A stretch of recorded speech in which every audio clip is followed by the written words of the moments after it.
کر خاموش رہے، لیکن انہوں نے شکار نہ کیا اور دوسروں کو منع بھی نہ کرتے تھے، بلکہ یہ لوگ منع کرنے والوں سے یہ کہتے تھے کہ تم لوگ ایسی قوم کو نصیحت کرتی ہو جنہیں اللہ تبارک و تعالیٰ ان قریب ہلاک کرنے والا ہے اور ان پر اپنا دردناک عذاب نازل فرمانے والا ہے۔ اور اس قوم کے کچھ لوگ ایسے تھے جو سرکش اور نافرمان لوگ تھے، جنہوں نے اللہ تبارک و تعالیٰ کے حکم کی اعلانیہ مخالفت کی اور شیطان کی ہیلے بازی کو مان کر ہفتے والے دن شکار کرنے لگے۔ یہ لوگ اللہ تبارک و تعالیٰ کے حکم کی کھلا مکھلا مخالفت کرتے اور ہفتے والے دن مچھلیوں کا شکار کر کے ان کو کھایا کرتے اور بیچا کرتے۔ یار دوستو، حضرت داؤد علیہ السلام کے قوم کے 1200 ایسے نافرمان افراد تھے جو منع کرنے کے باوجود بھی ہفتے کو ان نالیوں کے ذریعے شکار کرتے رہے۔ حضرت داؤد علیہ السلام نے ان 1200 نافرمانوں کو اللہ تبارک و تعالیٰ کے عذاب سے ڈرایا کہ وہ اللہ تبارک و تعالیٰ کی اس نافرمانی سے باز آ جائیں، لیکن وہ لوگ باز نہ آئے اور کھلے عام شکار کرنے لگے۔ چنانچہ وہ لوگ جو اس بات کو برا جانتے تھے، ان لوگوں نے اپنے اور ان نافرمانوں کے درمیان ایک دیوار کھڑی کر دی، جس کی ایک طرف وہ 1200 نافرمان رہتے تھے اور دوسری طرف وہ لوگ تھے جو شکار سے باز رہے۔ حضرت داؤد علیہ السلام نے اپنی اس قوم کے نافرمانوں کو بارہا سمجھایا، لیکن یہ لوگ اپنی نافرمانی سے باز نہ آئے اور اسی طرح اللہ تبارک و تعالیٰ کی نافرمانی کرتے رہے اور شکار کرتے رہے۔ پھر ایک دن حضرت داؤد علیہ السلام نے غضبناک ہو کر شکار کرنے والوں پر لعنت فرما دی۔ اس کا اثر یہ ہوا کہ ایک دن خطا کاروں میں سے کوئی بھی اپنے گھر سے باہر نہ نکلا۔ یہ منظر دیکھ کر کچھ لوگ ان کی دیواروں پر چڑھ گئے تاکہ معلوم ہو سکے کہ وہ لوگ کس حال میں ہیں۔ جب ان لوگوں نے ان نافرمانوں کو دیکھا تو وہ سب کے سب بندر کی صورت میں مسخ ہو چکے تھے۔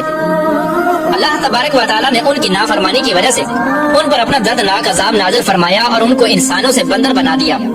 جب لوگ ان مجرموں کا دروازہ کھول کر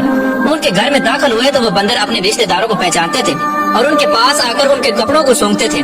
اور زاروں کی طرح روتے تھے، لیکن وہ کچھ بول نہ سکتے تھے۔ اللہ تبارک و تعالیٰ کے ان نافرمان بندر بن جانے والے لوگوں کی تعداد 12,000 تھی۔ ان 12,000 لوگوں نے اللہ تبارک و تعالیٰ کی نافرمانی کی اور اللہ تبارک و تعالیٰ نے ان کو بندر بنا دیا، جس طرح کہ اللہ تبارک و تعالیٰ سورہ بقرہ میں ارشاد فرماتا ہے، اور بے شک ضرور تمہیں معلوم ہے تم میں کہ وہ جنہوں نے ہفتے میں سرکشی کی تو ہم نے ان سے فرمایا کہ ہو جاؤ بندر دھتکارے ہوئے۔ اس طرح حضرت داؤد علیہ السلام کی قوم کے 12,000 نافرمان بندر بن گئے۔ یہ لوگ 3 دن تک زندہ رہے اور اس دوران یہ کچھ نہ کھا سکتے تھے اور نہ ہی پی سکتے تھے، بلکہ یوں ہی بھوکے پیاسے سب کے سب ہلاک ہو گئے اور 3 دن کے اندر سب کے سب مارے گئے۔ اور وہ لوگ جو ان نافرمانوں کو اللہ تبارک و تعالیٰ کی اس نافرمانی سے منع کرتے تھے، اللہ تبارک و تعالیٰ نے ان کو اس عذاب سے سلامت رکھا، اور وہ لوگ جو اس شکار کو برا جان کر خاموش رہتے تھے، اللہ تبارک و تعالیٰ نے ان کو بھی اس عذاب سے سلامت رکھا۔ پھر دوستو بات کرتے ہیں کہ آج کے دور کے بندروں میں سے کیا کوئی بندر ان کی نسل میں سے بھی موجود ہے، یا آج کے دور میں پائے جانے والے بندر انہی بندروں کی نسل میں سے ہیں؟ اس کے متعلق روایات میں آتا ہے کہ حضرت عبداللہ بن مسعود رضی اللہ تعالیٰ عنہ سے روایت ہے کہ حضور پاک صلی اللہ تعالیٰ علیہ وآلہ وسلم سے کسی نے سوال کیا کہ آج کے بندر کیا حضرت داؤد علیہ السلام کی قوم سے ہیں؟